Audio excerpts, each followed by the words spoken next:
how do you take and replace an aquarium stand when everything's still in it? Meaning fish, water, rocks, etc. Simple answer is you don't, right? You take everything out of it, then you swap the stands, then you put everything back into it. And what we did is we captured some time-lapse video when Mike did that to that sunlit tank of his when he replaced that wooden stand with the AluFab stand. And this segment basically has 2 videos in it, right?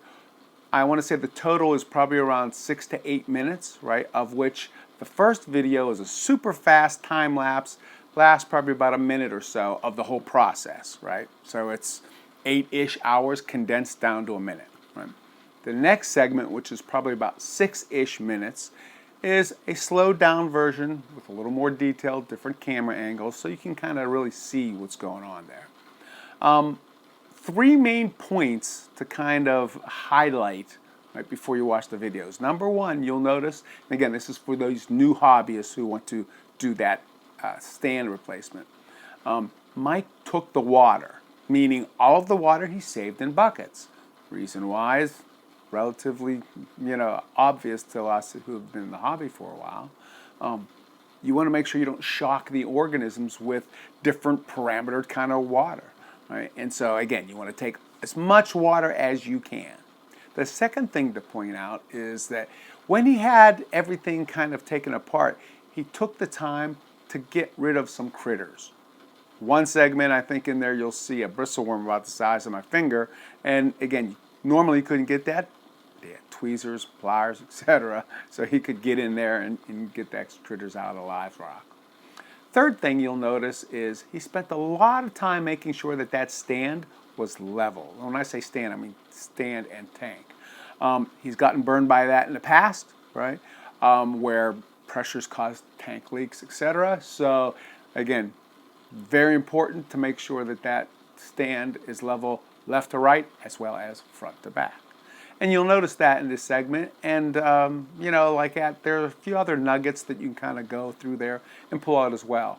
My general idea was in that second segment, if you had any questions, you could slow it down, right? And from there, as you're kind of skimming through that, if you still had questions, just send me an email at AmericanReef@me.com. So to that point, right, let's take and watch this video, and obviously it's setting it up for our next video, which is we're going to take a look at that tank, months after everything was broken down and put back together. So again, I'm Russ Kickle, and thanks for watching this episode of American Reef.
Welcome back, everybody. Now, during the time lapse that I sent was us remodeling and taking down the old tank, not the tank, but the stand. We changed the tank out so that we could put a new stand in. We moved it over, and because this is on wheels, we could zip it around, move the new tank in place, move it in where we wanted to, get the old tank out. We used